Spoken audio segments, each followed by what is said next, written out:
Olá, estrategista! Vamos dar início então ao nosso simulado multimídia de cardiologia. Quais são as regras desse simulado? Vamos lá.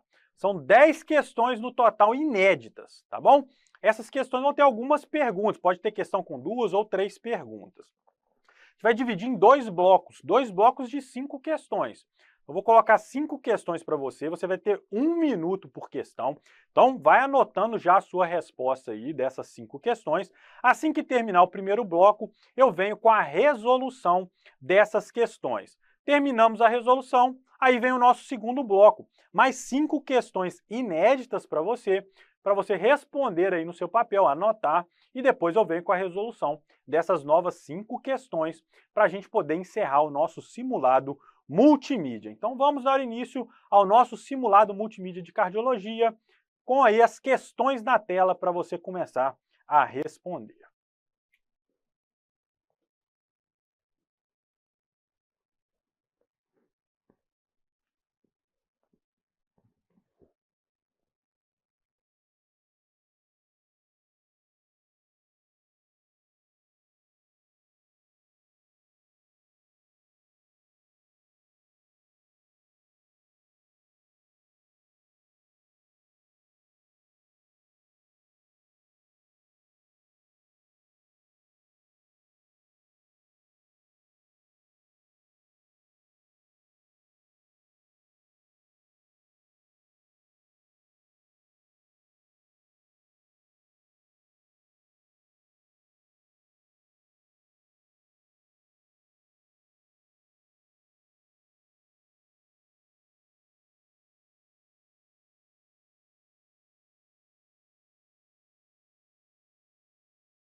Então tá aí na tela a nossa primeira questão do primeiro bloco aí do nosso simulado multimídia de cardiologia. Vou ampliar aqui um pouquinho na tela para a gente poder ver a história aí do nosso paciente. Tá lá um paciente jovem, 35 anos de idade, né? Um paciente bem jovem, que teve o quê? Uma síncope durante uma partida de futebol, não é isso?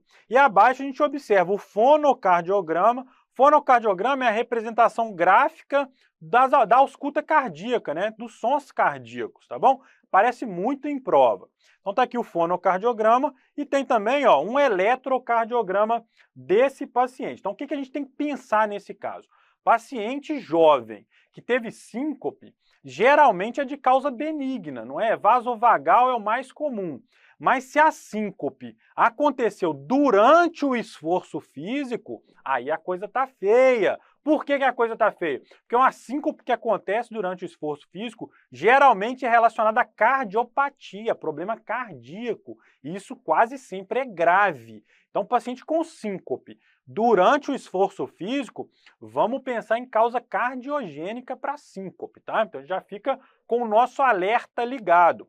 O que a gente está vendo no fonocardiograma? Então, na representação gráfica do sopro cardíaco. A gente vê aqui o que é B1, o que é B2, a primeira e segunda bulha. Então vamos lá, nosso coração bate como? Tum-tá, tum-tá. Não é assim que o nosso coração bate? O tum é o quê? O B1. O que é o B1? O fechamento da válvula mitral e da válvula tricúspide, que são as válvulas atrioventriculares, aquelas que estão entre o átrio e o ventrículo. Quando elas se fecham, a gente escuta o tum, o barulhinho que elas fazem, né?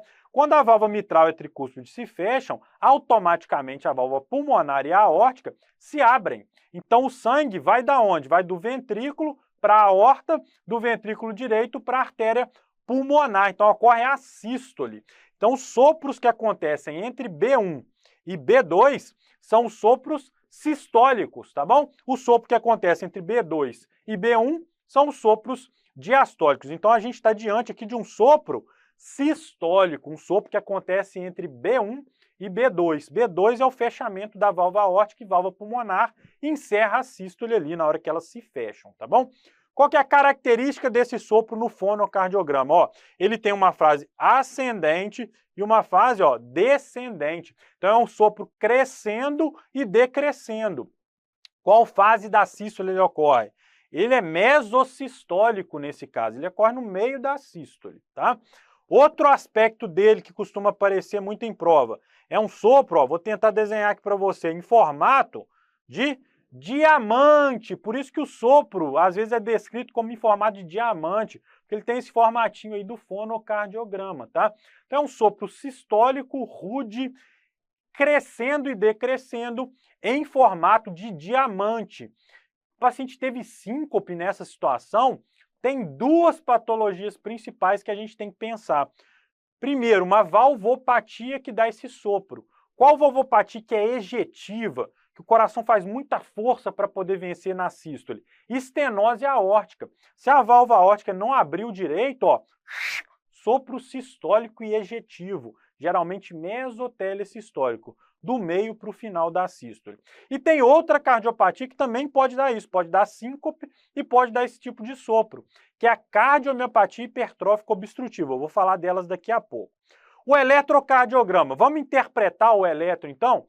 Vamos dar uma olhada na tela então no eletrocardiograma. Eu vou ampliar para você poder ver melhor. O que está acontecendo então nesse eletrocardiograma? Vamos começar a interpretação do zero, não é isso? A gente começa do zero para poder interpretar o eletro como um todo e não comer bola. Se você quiser se antecipar, você vai comer bola. Então vamos lá.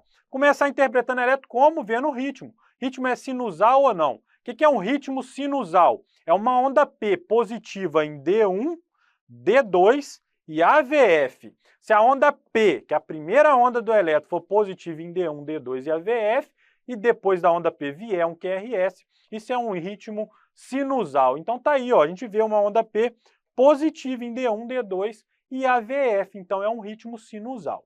Segundo ponto, vamos ver o tamanho da P. A gente olha geralmente em D2.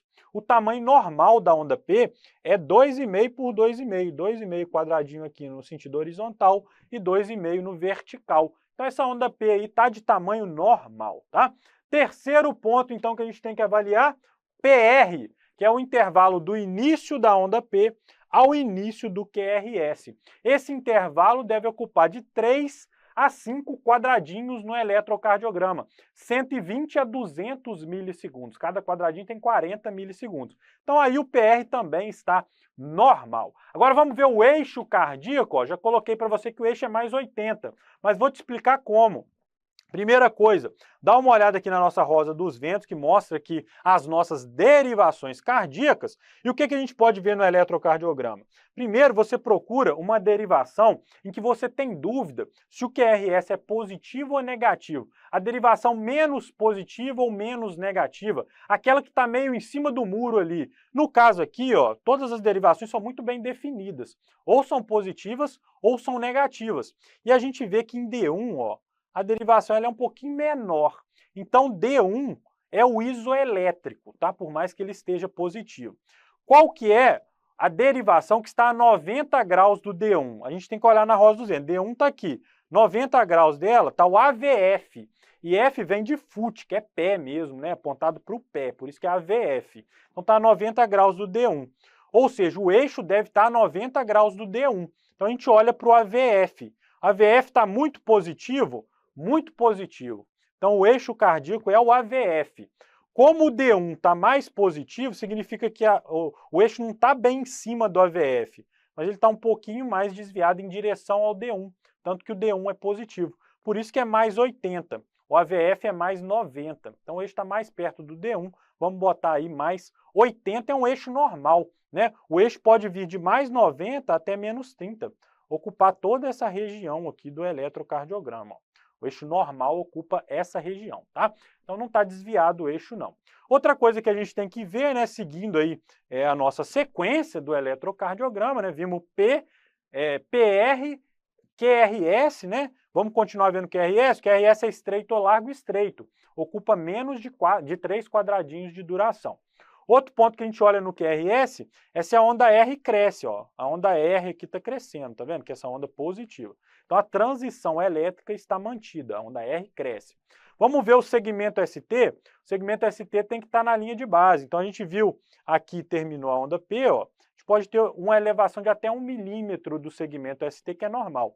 Aqui então está normal, tá? E a onda T, ela geralmente, nas derivações do plano frontal, ela acompanha o QRS, então QRS positivo, onda T positiva, QRS positivo, onda T positiva, QRS negativo, onda T negativa, isso é normal.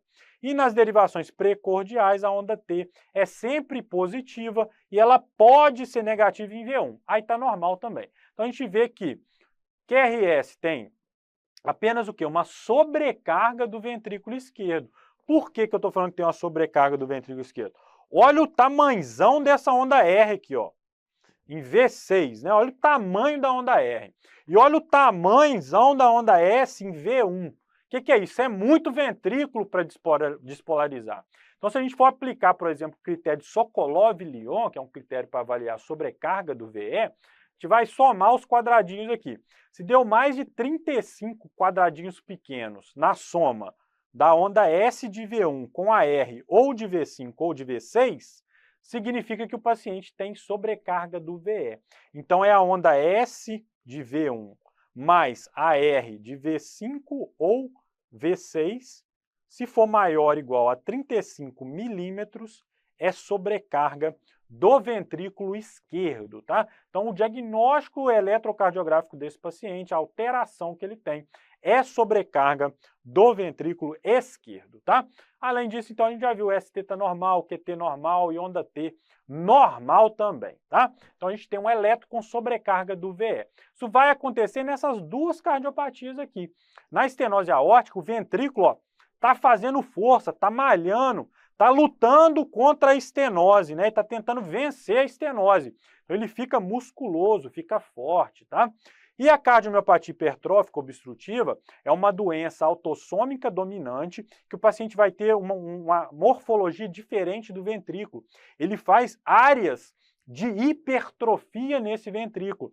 O lugar mais comum disso acontecer é no septo interventricular. Então, o que acontece nessa doença? O septo vai ficando grandão, vai ficando fortão e ele tampa a via de saída. Ó. Ele não deixa o sangue passar aqui mais. o sangue passa com dificuldade, apertado, exprimido, passa turbilhonando e faz o quê? Um sopro sistólico ejetivo, rude, assim como o sopro da estenose aórtica. Então, o sopro dessas duas cardiopatias é muito parecido, quase igual, dá o mesmo fonocardiograma. Estenose aórtica dá sobrecarga do VE porque o VE está lutando para vencer a resistência. Cardiomiopatia hipertrófica dá sobrecarga do VE porque é uma doença que faz isso naturalmente através de uma alteração genética, tá bom? Então as duas no eletrocardiograma podem dar sobrecarga do VE em mais de 80% dos casos, tá? Então como que a gente diferencia as duas? Agora eu quero raciocínio, hein? Presta atenção comigo agora, vamos entender, não precisa decorar não, a gente vai entender agora como que esses sopros se relacionam com as manobras semiológicas, tá bom? Vou começar falando para você, então, da manobra de hand grip. O que a manobra de hand grip faz, né? Apertamos uma bolinha, apertamos alguma resistência, apertou o dedo. O que a gente faz fazendo essa manobra de hand grip? A gente aumenta a resistência vascular periférica. Traduzindo, a gente aumenta a pressão na aorta, tá? Então, se eu aumentei a pressão na aorta, o que eu faço? Eu estou facilitando ou dificultando o sangue passar aqui? Estou facilitando ou dificultando o sangue passar aqui? Eu estou dificultando a passagem do sangue do ventrículo para a aorta. Então eu estou lá fazendo resistência contra aquele fluxo que está vindo do ventrículo. Se eu estou dificultando a passagem de sangue, eu vou dar menos sopro, porque vai passar menos sangue. Então a manobra de hand grip, ela diminui o sopro nas duas cardiopatias. Então não ajuda a diagnosticar nenhuma das duas, né? Porque vai diminuir nas duas. Então você fez hand grip, vai diminuir o sopro numa, no outra. Você não fez diagnóstico diferencial, tá bom? Agora vamos pensar numa outra manobra. Vamos imaginar que a gente fez manobra de Valsalva. Então pediu o paciente lá para soprar a mão contra a resistência ou fazer força na barriga, né? Tá fazendo manobra de Valsalva. O que Valsalva faz na hemodinâmica cardíaca, né? Qual alteração que Valsalva provoca? Valsalva diminui retorno venoso, tá? Então, Valsalva vai aumentar a pressão intratorácica, vai vir menos sangue para o ventrículo esquerdo. Chegando menos sangue na estenose aórtica, o que acontece? O ventrículo recebe menos sangue, vai passar menos sangue pela válvula aórtica. Passando menos sangue para a válvula aórtica, a manobra de Valsalva vai diminuir o quê? O sopro da estenose aórtica, tá? Chegou menos sangue no ventrículo, passa menos sangue pela estenose, diminui o sopro da estenose aórtica. Agora pensa na cardiomiopatia hipertrófica. Qual que é o problema da cardiomiopatia hipertrófica? É que o septo está empurrando lá para a via de saída, ele está fechando a via de saída e a cavidade do ventrículo está pequenininha, por isso que a gente vai ter o sopro, não é? Então eu fiz Valsalva, eu diminuí a quantidade de sangue chegando aqui no ventrículo esquerdo. Se já estava murcho, já estava apertado, vai ficar mais apertado ainda. Então, Valsalva vai aumentar a obstrução aqui, ó. Então, aumenta o sopro da cardiomiopatia hipertrófica, tá bom? Diferenciei as duas, ó. Sopro é parecido. Fez Valsalva, diminuiu, estenose aórtica. Fez Valsalva, aumentou, cardiomiopatia hipertrófica, tá? Outra manobra que a gente pode fazer, ó, pedir para o paciente ficar de cócoras, tá? Então pedimos lá para o nosso paciente ficar de cócoras. O que essa manobra faz? Lembra que o coração da perna é a panturrilha? Então na hora que eu fico de cócoras, ó, eu jogo o sangue lá para cima, né? Aumento o retorno venoso. Então se eu aumentar o retorno venoso na estenose aórtica, vai passar mais sangue pela válvula aórtica. Passando mais sangue pela válvula aórtica, o sopro aumenta, então cócoras aumenta o sopro da estenose aórtica. Agora, se eu fizer isso na cardiomiopatia hipertrófica, fiquei de cócoras, aumentei sangue no ventrículo, então aquela obstrução minha, estava apertadinho lá, vai encher de sangue o ventrículo. Eu vou desfazer a obstrução, né? Ventrículo cheio diminui aí o sopro da cardiomiopatia hipertrófica, tá bom? Então essas duas manobras semiológicas valem na resposta. Poderia ser Valsalva ou posição de cócoras. Valsalva diminui na estenose aórtica, aumenta na hipertrófica. Cócoras aumenta na estenose aórtica, diminui na hipertrófica, dá para a gente acertar entendendo apenas aí o que as manobras provocam no coração, tá bom? Grande diagnóstico diferencial, hein? tanto na prática quanto nas provas, diferenciar cardiomiopatia hipertrófica de estenose aórtica, porque as duas se apresentam com o mesmo quadro clínico e com uma ausculta cardíaca muito parecida também, tá bom? Cite as duas principais suspeitas, estenose aórtica e cardiomiopatia hipertrófica, todas as duas podem dar síncope no esforço e podem dar morte súbita no esforço, tá? Cite uma manobra semiológica capaz de diferenciá-las, valia tanto valsalva quanto posição de cócoras ou até ortostatismo também, né? Porque o ortostatismo diminui retorno venoso, assim como a manobra de valsalva, tá bom? Então valia essas três opções aí como resposta da pergunta número 2. Agora vamos para a nossa questão 2 agora, né? Vamos olhar a questão 2. Dá uma olhada na tela então. Paciente 57 anos, sexo feminino, com precordialgia de forte intensidade, troponina positiva, supra de ST em parede anterior, placa de 30% na artéria descendente anterior e apresenta essa ventriculografia aqui clássica. Qual a pergunta que a gente tem que responder? Cite o diagnóstico etiológico para o caso. Pergunta 2. Cite 2 fatores de risco clássicos para essa doença. Então vamos lá. Questão interessante, tem caído cada vez mais nas provas, a gente tem que estar ligado. Então tá lá com a paciente com precordialgia de forte intensidade, troponina positiva, supra de ST, o que é isso?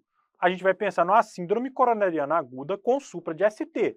Primeira hipótese. Mas aí o paciente foi para o cateterismo e a placa, ó, é uma placa não obstrutiva, uma placa menor do que 50%. Então essa placa aqui não justifica um infarto agudo do miocárdio com supra, é uma placa muito pequena. Então esse paciente está tendo uma síndrome coronariana aguda com supra, sem coronariopatia obstrutiva, ele não tem obstrução das coronárias, né? Qual que é um dos grandes diagnósticos diferenciais nesse caso? A gente tem que lembrar da grande síndrome de Takotsubo, ou Takotsubo, né? O japonês fala Takotsubo. Meu japonês está meio arranhado, então eu falo Takotsubo. Mas é essa síndrome aí, conhecida também como síndrome do coração partido, uma síndrome hiperadrenérgica, né? O que acontece nessa síndrome? Então, pessoas, principalmente, né, qual o fator de risco? Mulheres no período pós-menopausa, mulheres que apresentam estresse emocional, estresse físico, tudo isso aí vale como fator de risco. Que tenham tido também, que tenham, né, doenças neurológicas ou psiquiátricas em tratamento, tudo isso vai aumentando a chance de ter Takotsubo. Qual etnia, né? Mais asiáticos, né? Como o próprio nome faz a gente lembrar, e caucasianos, tá? É mais comum em asiáticos e caucasianos, tá? Por que chama Takotsubo, afinal de contas? Foi descoberto no Japão, né? Então chegava lá paciente com sofrimento emocional, físico, eles faziam a coronariopatia e não achava nada. Aí eles injetavam contraste dentro do ventrículo. Injetando contraste dentro do ventrículo, eles viam isso aqui, ó, um balonamento apical. Esse é o achado mais comum, tá? Não necessariamente é isso. Então o ápice do ventrículo esquerdo dilatado e a região basal do ventrículo contraindo, normal, né? Uma hipercontratilidade da região basal compensatória. E aí o japonês olhou para isso e achou parecido com isso aqui, ó, um jarro de pescar polvo, que lá eles chamam de Takotsubo, por isso que é síndrome de Takotsubo. É síndrome do coração partido porque vem com sofrimento emocional e psíquico, tá? Então pode se apresentar igualzinho uma síndrome coronariana aguda com supra, e aí você vai fazer o diagnóstico se vier uma coronariografia, um cateterismo sem obstrução significativa, tá? Aí tá feito o diagnóstico de Takotsubo, síndrome do coração partido, tá? Então vamos ver as perguntinhas aqui pra gente, ó. E como é que é o prognóstico, né? Você pode estar nessa dúvida. O prognóstico ele é um pouquinho melhor do que uma síndrome com supra, tá? Geralmente esses pacientes, se eles não morrerem na fase aguda lá, porque a fase aguda pode ser grave, eles vão ter aí uma melhora dessa alteração segmentar entre 2 a 4 semanas. Então pode recuperar totalmente a contratilidade miocárdica. A apresentação mais clássica é recuperar, tá bom? Outro ponto importante, como é que a gente trata isso na emergência? Então você vai dar suporte. O paciente em choque cardiogênico pode precisar de um inotrópico, um vasopressor, tá? Pode usar até de suporte externo. Esses pacientes têm mais indicação de dispositivos de assistência ventricular do que outros tipos de choque cardiogênico, tá? A questão de usar noradrenalina é um pouco polêmico, porque essa síndrome aqui é uma síndrome que acontece por hiperatividade do sistema simpático, uma grande descarga de catecolaminas. Então isso é polêmico, mas se estiver na emergência, o paciente está chocado, tem que usar, não tem jeito, né? Se o paciente estiver estável, sem sinais aí de choque, o ideal é começar um beta-bloqueador, porque como é uma descarga de catecolaminas, bloqueando os receptores beta, a gente tende a ter uma melhora mais importante do quadro, tá bom?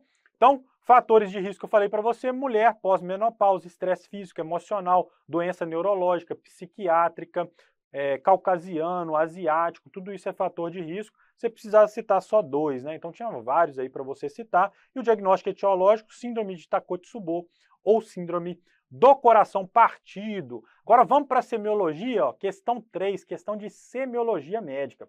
Olho na tela aí para a gente poder ver. Qual que é esse achado? Então, paciente de 52 anos, queixando de dispneia e prostração, foi trazido para o atendimento. E aí no exame físico você fez essa prova aí, ó, esse teste. E o que que você viu, né? O que que o teste está mostrando para a gente? Olha na tela. Então, entre a expiração e a inspiração, a pressão arterial sistólica cai mais do que 10 milímetros de mercúrio, tá? O que é isso, né? Qual que é esse achado do exame físico? Isso é conhecido como pulso paradoxal. Pulso paradoxal é o seguinte, ó, imagina comigo. Estou lá medindo a pressão do paciente, peguei uma sistólica de 120, tá? Então o que eu vou fazer?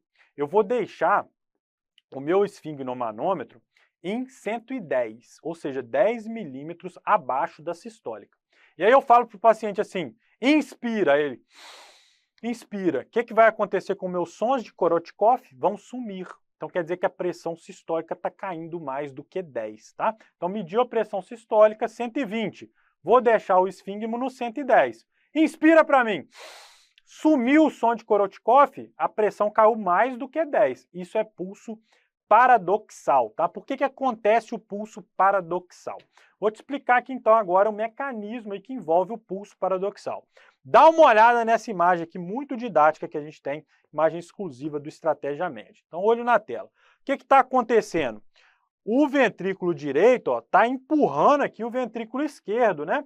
E o ventrículo esquerdo está apertado lá no canto dele. Ele tinha que bater assim, né? Livre, leve, solto. Ele não consegue, ele está apertado, não consegue comprimir bem.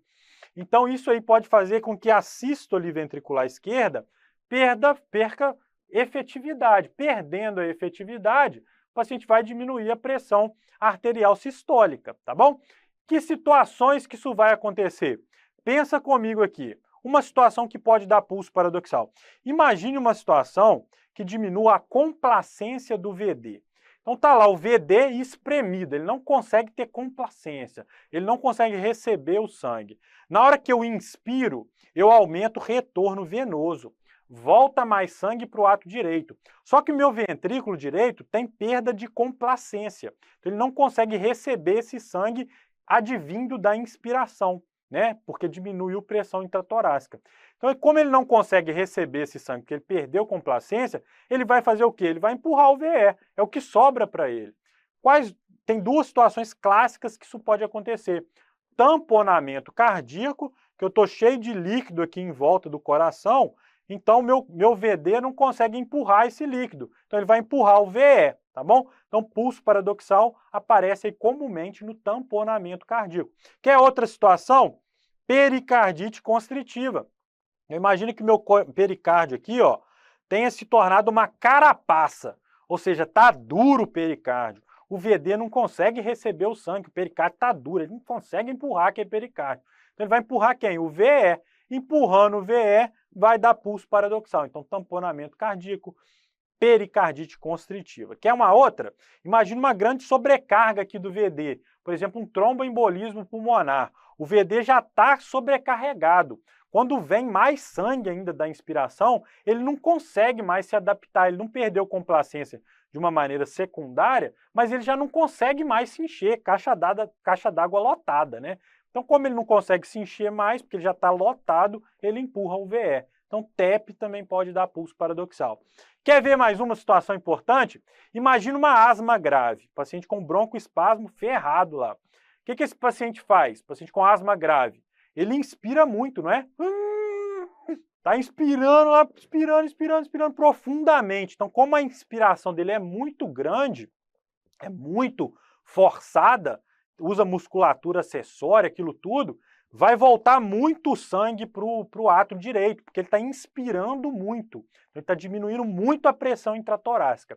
Então, na asma grave, no DPOC grave, o paciente pode ter pulso paradoxal, não porque perdeu complacência, mas porque está voltando muito sangue na inspiração. Quer mais uma? Vou dar mais uma situação de pulso paradoxal. Imagina que o VE já está baleado. Então, o VE lá com disfunção sistólica grave. Então, o VE, coitado, ele já está apanhando, ele não está batendo, né? Já está com dificuldade. Na hora que você inspira, mesmo que o VD não empurre muito o VE, mas o pouquinho que ele já empurra o VE, já vai cair a pressão sistólica, porque o VE já está apanhando. Um pouquinho que vem, ele já fica apertado ali, não consegue contrair bem e cai pressão sistólica. Então, olha o tanto de situação que eu falei, ó, tamponamento cardíaco, pericardite, TEP, asma grave, DPOC grave, disfunção sistólica grave, tudo isso aí pode dar pulso paradoxal. Pulso paradoxal também é aí frequente nas provas, tá? Então vamos dar uma olhada. Cite o nome desse sinal clínico, pulso paradoxal. Cite 3 patologias que justifiquem a presença. Eu te dei uma pancada aí de patologias para você colocar na resposta, tá bom? Questão 4 agora, ó, questão interessante de síndrome coronariana aguda. Vou colocar na tela aí para a gente poder olhar esse eletrocardiograma. Então, olho na tela, o que o eletro está mostrando para a gente? Então, vamos lá. Vamos avaliar agora só o segmento ST, tá? Vamos ficar de olho nele aqui. O que a gente está vendo no segmento ST? Ó? Nessa região aqui, ó, a gente vê o quê? Um supra, tá vendo? Olha só onde está a linha de base e olha onde foi parar o segmento ST, ó. É um supra do segmento ST, ó. Tá vendo? Todas essas derivações estão mostrando um supra, né? Outro achado que a gente vê, ó, tem derivações aqui embaixo que também estão mostrando um supra, tá vendo? Ó, essas derivações aqui também tem supra de ST. Então a gente vê supra de ST em todas essas derivações. E aí qual pergunta a gente tem que responder? Vamos lá. Quais as paredes acometidas? Pergunta 2. Cite as drogas antianginosas que devem ser usadas, beleza? E pergunta 3, né? Aí tá 2, mas é 3. Pergunta 3. Sabendo que não é um serviço com hemodinâmica, qual tempo porta-balão faria você instituir trombólise química, tá bom? Então vamos lembrar um pouquinho de síndrome coronariana aguda. Chegou um paciente com dor precordial, eu tenho que fazer interpretar o eletro em até 10 minutos. Então tem que fazer interpretar em até 10 minutos, justamente por causa disso aqui. Se aparecer um supra, muda a nossa conduta, né? Então, quando a gente vê um supra, a gente tem que ver quais paredes são acometidas. Ninguém infarta D1, a pessoa vai infartar uma parede que está relacionada a D1. Então, geralmente a gente vai considerar o supra quando pegar duas derivações contíguas, ou seja, duas derivações que pertençam à mesma parede, tá? Então vamos dar uma relembrada aqui nas paredes, ó, olho na tela. Aqui, ó, D2, D3 e AVF é a parede inferior, tá vendo? Marquei aqui para você aqui no slide, ó, olho no slide, olha o coração aqui, parede inferior, tá bom? Geralmente ela é representada por coronária direita, né, que perfunde ela, ou a circunflexa, tá bom? V1, V2, V3 e V4 é a parede anterior, tá? Deixa eu marcar ela aqui para você, ó. V1, V2, V3 e V4, tá bom? Parede anterior, quem irriga ela na maioria das vezes é a descendente anterior. V1, V2 somente a gente pode chamar de parede septal, e quando a gente tem acometimento, ó, de V5, V6, D1 e AVL, isso se chama parede lateral. E quem em geral irriga essas paredes é justamente a artéria circunflexa. Está aqui a parede lateral, né? Ó, AVL, D1, V5 e V6, tá bom? Além disso, a gente tem derivações que a gente não faz nas 12, né? Que a gente vai extra. Por exemplo, V3R e V4R, que são derivações direitas, que representam aí o ventrículo direito. E V7 e V8, que é uma derivação que representa a parede posterior, né? Ou melhor dizendo, em alguns trabalhos aí parece representar mais até a parede lateral, mas classicamente, até provas costumam colocar isso como parede posterior, apesar de na prática isso não ser muito verdadeiro não, mas as provas costumam colocar como parede posterior. Então quem que pegou aqui, ó? Supra em D2, D3, AVF. Então isso é parede inferior. 80% dos casos de irrigação da parede inferior, a irrigação é pela coronária direita. E a coronária direita também irriga quem? O ventrículo direito. Então, se a gente tem irrigação da parede inferior, que em 80% dos casos pode ser concomitante com a irrigação do ventrículo direito, toda vez que o paciente tiver um infarto de parede inferior, ele ganha também derivações direitas. E aí, no caso, a gente viu aqui que V3R, V4R e V5R também tem supra, né? Como é que faz essas derivações? É só você ir para o lado direito. A mesma coisa que você fez no lado esquerdo, você vai fazer no lado direito, tá? O V3, V4 e V5 é a mesma posição, só que do outro lado, tá bom? Então tem supra também, tá? Então ele tem um acometimento de quem? Parede inferior e ventrículo direito. Quais as paredes acometidas? Parede inferior e ventrículo direito, tá? A resposta aí da primeira pergunta é essa, tá? Então vamos lá. Outro ponto, ele pergunta quais drogas antianginosas eu posso usar. Então vamos lembrar o tratamento da síndrome coronariana aguda, tratamento clínico, envolve anti-isquêmicos, né, que são drogas antianginosas, aí o oxigênio, para quem tiver hipoxêmico, tem essa função, nitrato, beta-bloqueador, bloqueadores de canal de cálcio, principalmente aqueles não dihidropiridínicos, IECA e BRA. Tá? Morfina tem caído meio que por terra, tem sido abandonada aí nos últimos guidelines, porque ela atrapalha o efeito dos antiplaquetários, tá bom? A gente vê aqui nos antitrombóticos, ó, tem os antiplaquetários, e a morfina acaba atrapalhando o efeito dele. Então pode ainda aparecer em prova, mas tem sido deixada de lado na abordagem da síndrome coronariana aguda. Então a gente vai dar AS mais um antiplaquetário e também um anticoagulante, tá? Vamos dar estatina também nesse paciente para estabilização da placa de ateromatose e também aí o mais importante, né? Reperfusão. Então é o seguinte, costumo dizer o seguinte para você. Você está pegando um paciente com suspeita de síndrome coronariana aguda. Está saindo na sua mão um eletro com supra, na outra mão ó, você já está pegando o telefone e ligando para a hemodinâmica desesperado, porque tem que abrir essa coronária. Tempo é músculo, a gente tem que reperfundir o paciente com síndrome com supra, tá? Não pode se esquecer disso. Então, quais antianginosos eu vou usar? Então, eu vou te falar quais você não poderia ter respondido, tá? O que você não poderia ter respondido? Você não poderia ter respondido nem nitrato e nem morfina. Porque quando a gente tem infarto do ventrículo direito, a gente vai ter uma dependência da pré-carga. O VD depende do sangue que está vindo ali da circulação venosa. Então, quando você faz venodilatação, e tanto o nitrato quanto a morfina fazem venodilatação, você diminui o retorno venoso, vai diminuir a sístole do ventrículo direito, vai chegar mais sangue no ventrículo esquerdo, o paciente entra em choque cardiogênico, uma situação terrível. Então, a gente não pode dar nitrato, não pode dar morfina quando tem acometimento do ventrículo direito. O resto aí você podia ter respondido. IECA, BRA, BCC, beta-bloqueador, que até a primeira linha seria o beta-bloqueador, né? E oxigênio também, se o paciente tivesse hipoxêmico, a gente não tem esse dado na questão, tá? Então, o que você não podia ter respondido? Nitrato e morfina. As outras aí você poderia ter colocado, tá?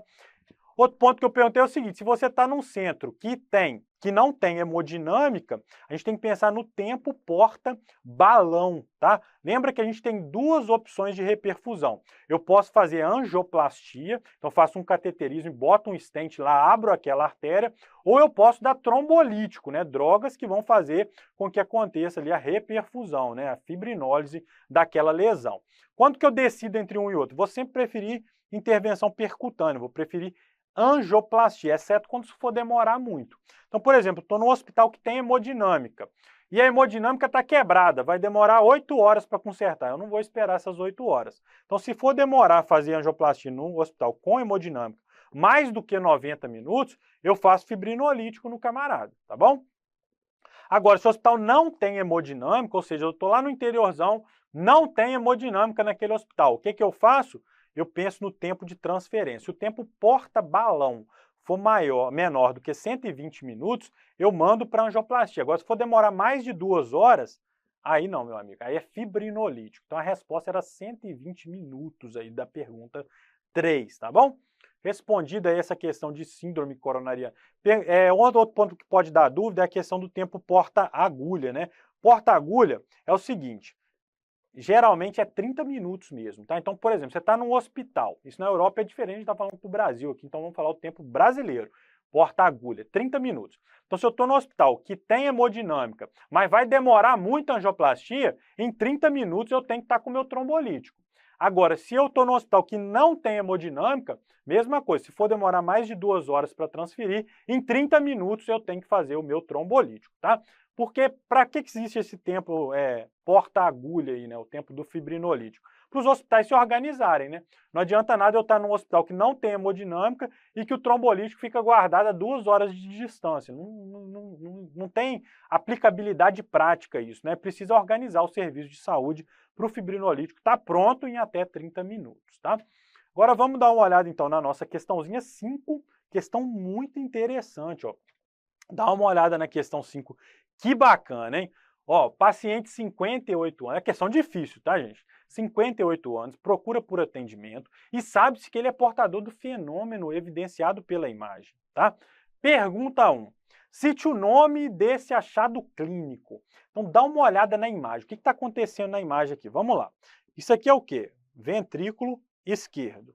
Isso aqui é o quê? Átrio esquerdo. E aqui em cima é o quê? Aorta, não é isso? O que a gente está vendo aqui nesse momento? Então, olho na tela aí, ó. A válvula mitral está aberta, tá vendo? A válvula mitral é essa aqui, né? Está aberta. A válvula aórtica está fechada, tá bom? Então, válvula mitral aberta, válvula aórtica fechada, isso aqui é diástole ventricular, certo? Mas na diástole, a válvula aórtica tem que estar totalmente fechada. E no caso aqui, ela não está não, ó. Tem um jato regurgitante. Então, esse paciente tem o quê? Insuficiência aórtica, tá? O paciente tem insuficiência aórtica, mas além da insuficiência aórtica, olha o que a insuficiência aórtica traiçoeira está fazendo com o camarada. O jato está batendo lá no folheto da mitral, tá vendo? O jato batendo no folheto anterior da mitral e dificultando a abertura dele, ó. O jato está apertando aquele folheto ali. Então ele está dificultando a passagem de sangue do átrio para o ventrículo. Isso é uma estenose mitral funcional.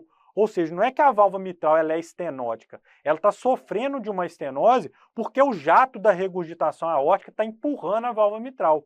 Isso é uma estenose mitral funcional, isso vai dar um achado clínico chamado sopro de Austin-Flint. Esse é o sopro de Austin-Flint. É um sopro de estenose mitral secundário a uma insuficiência aórtica, tá? Clássico em provas, epônimo, o povo adora epônimo. Então, sopro de Austin-Flint é o sopro da estenose mitral funcional secundário a uma insuficiência aórtica, tá bom? Aí a segunda pergunta, ó, cite qual dos 4 padrões abaixo de fonocardiograma indicam, então, esse achado. Então, vamos lá. Esse paciente tem que ter. Isso aqui é um sopro sistólico, entre B1 e B2, então não é, né? Está acontecendo na diástole. Isso aqui também é um sopro sistólico, entre B1 e B2, é um sopro regurgitativo. Esse aqui é um sopro, ó, da insuficiência mitral e esse aqui é o sopro da estenose aórtica, né? Sopro ejetivo, em diamante, estenose aórtica. Sopro regurgitativo, aspirativo, sopro de insuficiência mitral. Agora olha a alternativa C. A gente tem um sopro entre B2 e B1, né? Na fase de contração atrial, ó, ocorre um reforço, tá vendo, desse sopro. Que sopro é esse? Um sopro mesodiastólico, perdão, com reforço pré-sistólico. É o sopro de estenose mitral, tá? Então é esse sopro que a gente espera no Austin-Flint. É um sopro diastólico com reforço pré-sistólico, porque tem uma estenose mitral funcional, tá bom? Por que é o reforço pré-sistólico? Porque imagina, o átrio está com dificuldade de esvaziar para dentro do ventrículo. E aí, no final da diástole, o átrio faz o quê? Ó, contração atrial. Então vai reforçar o sopro de estenose mitral. Então a gente marca a alternativa C. Sopro de Austin-Flint é um sopro diastólico com característica de estenose mitral, mas ele é secundário à insuficiência aórtica. E olha a alternativa D aqui, o que está mostrando? Nada, né? B1, B2 sem sopro. Aqui tem B3 e B4, tá? Então é uma ausculta cardíaca com as 2 bulhas acessórias, mas que não tem sopro, né? O sopro de Austin-Flint não está demonstrado aí nessa questão. Questão muito bacana para você entender o sopro de Austin-Flint, você nunca mais esquecer do sopro de Austin-Flint, ó. Bateu o olho, aprendeu o que é o sopro de Austin-Flint, não vai esquecer nunca mais, tá bom? Guarda isso e lembra de mim na hora da prova lá. Então vou terminar aqui o primeiro bloco do nosso simulado e depois a gente volta aí com o nosso segundo bloco de mais 5 questões de cardiologia, questões multimídia. Um abraço.